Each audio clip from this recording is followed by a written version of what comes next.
Okay, so for our educational content this week, I wanted to talk to you guys, going along with the strength training week, the difference between a BMI and your body fat composition. So you're in your doctor's office and you see the BMI scale, which let me read. I broke out some of my college textbooks for you guys. Remember, I'm an exercise physiologist.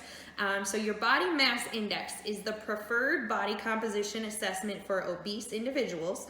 Its skin fold assessment becomes inaccurate because of the size of the skin fold and the lack of standardized formulas for obese individuals. Body mass index is calculated as weight over your height. So all it is a ratio between your height and your weight.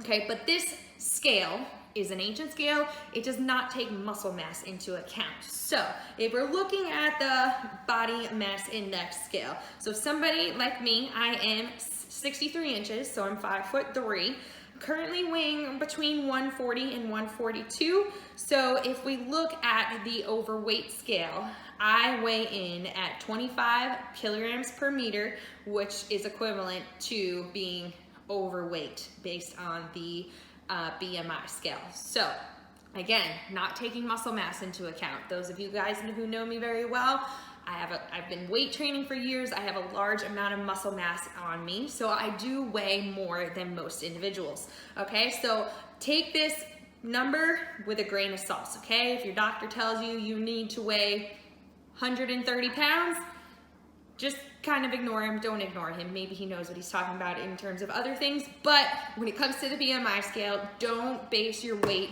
on the BMI scale according to your height. What I want you guys to focus on is concentrating on your body composition. So one of the reasons why we're doing strength training this week, we want to increase that muscle mass and decrease that body fat, because fat takes up a lot more mass size than muscle does. Okay, so even though you might be the same exact weight as you were 6 weeks ago, you could be a lot smaller. So for myself, I am about 140 to 142 pounds right now, probably about 20 to 22% body fat. Okay, so but somebody who is 140 pounds but 30% body fat might look much different. I'm a size 4 to 6. Somebody who is 140 pounds, but they're a much higher body fat percentage, they could be a size 10 to 12. Okay, so taking up much more space.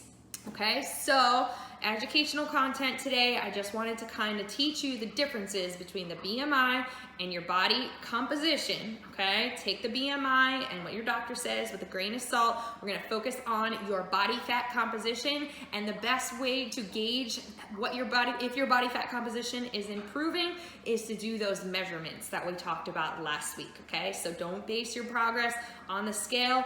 Do those home measurements that I showed you guys last week to gauge if we're improving our body fat composition.